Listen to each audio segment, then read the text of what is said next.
Welcome to Bed Crime Stories podcast. I'm your host, T.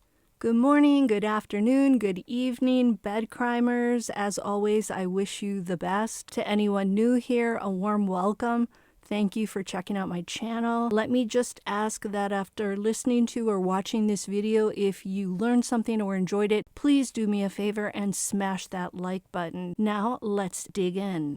This past weekend marks a year since 19-year-old farmer Dylan Rounds went missing from his farm in the remote town of Lucin, Utah. It was Memorial Day weekend, and Dylan had been planting seed all Friday night on his farm to get it into the ground prior to the rain that was expected the next day. At approximately 6:51 a.m. on the morning of Saturday, May 28th, 2022, Dylan spoke to his grandmother, letting her know that he needed to get the seed truck to a shed on a neighboring property because it had started to rain. That would be the last time anyone spoke to him, and Dylan would never be seen again. This past weekend, Dylan's parents, Candice Cooley and Justin Rounds, appeared on East Idaho News with Nate Eaton to discuss their son's case. Eaton has been covering Dylan's case since day one. Both Candice and Justin are resigned to the fact that Dylan is no longer alive. In fact, that was apparent to them a year ago when they rushed to his farm after they realized he hadn't been in touch with anyone and discovered his boots behind a dirt pile on the property housing the shed. There was a spot on the boots that was later tested and shown to be Dylan's blood. A man named James Brenner was living in an abandoned trailer near the shed, and he had rigged a fence around the property that required Dylan to call him to open the gate to get to the shed, despite Dylan having permission from the landowner to use that shed. On the morning Dylan vanished, he called Brenner from the gate at approximately 7:03 a.m. Brenner didn't answer, likely frantic to get the seed truck to the shed to save the seed from the rain. It would appear Dylan took matters into his own hands and knocked the gate down. Soon after that, it is believed that Brenner allegedly took Dylan's life, likely near the shed. On March 3rd of 2023, Brenner was charged with 1 count of aggravated murder and 1 count of abuse or desecration of a human body in connection to Dylan's disappearance. Dylan's cell phone, which Brenner allegedly discarded in the Lucin pond, has proven a gift from heaven. I say this because 1, it was found in the pond. That phone could easily have disappeared forever. And 2, even though the phone had been in the pond for some time, investigators conducted a digital forensic download of it, and they were able to recover a video with a timestamp taken around the hour Dylan disappeared. The video, which was recorded inside Brenner's trailer at 7:27 a.m., about 30 minutes after Dylan spoke to his grandmother, showed Brenner with bloodstains on his arms and shirt, and he was in the middle of cleaning a gun. That shirt was later analyzed, and Dylan's DNA was found on it. If that isn't divine intervention, I don't know what is. Currently, as Brenner sits in the Weber County Jail, he's not talking. He's been through this rodeo before, so he knows exactly what to do to cover his arse. In fact, he hasn't been talking since day one. He had an arraignment hearing on April 24th where it was assumed he would enter a plea of either guilty or not guilty. However, according to Dylan's parents, Brenner's attorney quit, and Brenner was then appointed a new attorney.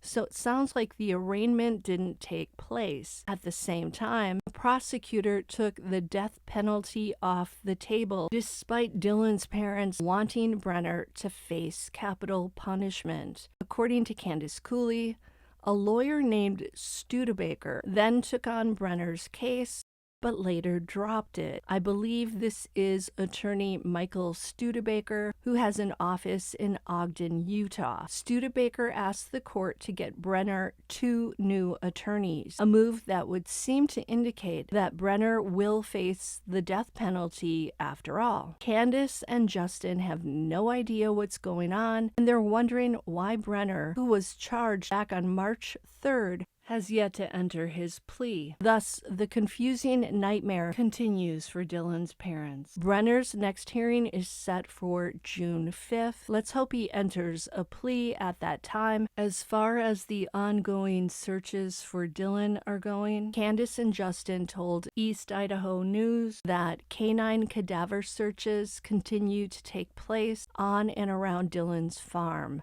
And apparently several different dogs from different organizations and owners hit on the same spot where it's believed Brenner allegedly buried Dylan initially. The body had to have been moved because it's no longer there. According to Candice, despite the dogs hitting on that spot, no evidence remains there because it degraded over time due to weather, due to time, due to erosion. I'm assuming she was referring to bodily fluids. She also said that the area was never processed by law enforcement. All of this very confusing information once again shows how the Box Elder Sheriff's Office dropped the ball on Dylan's case early on and failed to step up and act as detectives or to step aside and allow the FBI in to assist and take on a lead role. On June 10th, Ron's Tire and Motorsports in Idaho Falls, Idaho, where Dylan is from, is having an auction to raise money for the Canine Task Force, which has been assisting in the ongoing searches for Dylan. The task force doesn't charge the family for their searches, so they could use the funds to help with their out-of-pocket expenses. If you want to help but can't attend the auction, you can make a Venmo donation to Dylan Round's Legacy. 100% of the monies raised are going to go to that canine task force. From what Candice described, the dog owners drive from miles away at a moment's notice when they need a dog to check out new spots on and around Dylan's farm. It sounds like these are very dedicated and very kind people who do critically important work for the families of the missing. Let's hope this is the year that Dylan Rounds is found and that justice is soon served. Until the next time on Bed Crime Stories. Did you learn anything here? Did you enjoy your time with me? If so, smash that like button, subscribe to the channel, and if you want to support my work here, head over to Patreon, where you can make a one-time donation or a monthly donation. I'll leave a link to it in the description. Cooley and Justin Rounds, you may recognize them. Tragically, we've been chatting with them for a year now. Hard to believe it's been a year since Dylan Rounds disappeared out in Lucin. Does it feel like a year to you guys? Feel like longer, shorter? It depends on the day. Yeah, totally depends on the day. Yeah. Well, we still have a lot of people asking if there's anything new. There has been some new developments over the past few months, but let's just start with any new developments on possibly finding Dylan. Just areas we've been out there working to clear. I mean, we don't have a lead to where he is, so we're just taking off check marks. We've been out there a lot since the weather has broke and had specialized teams and equipment and different stuff. So we're starting from ground one and we're just working our way out.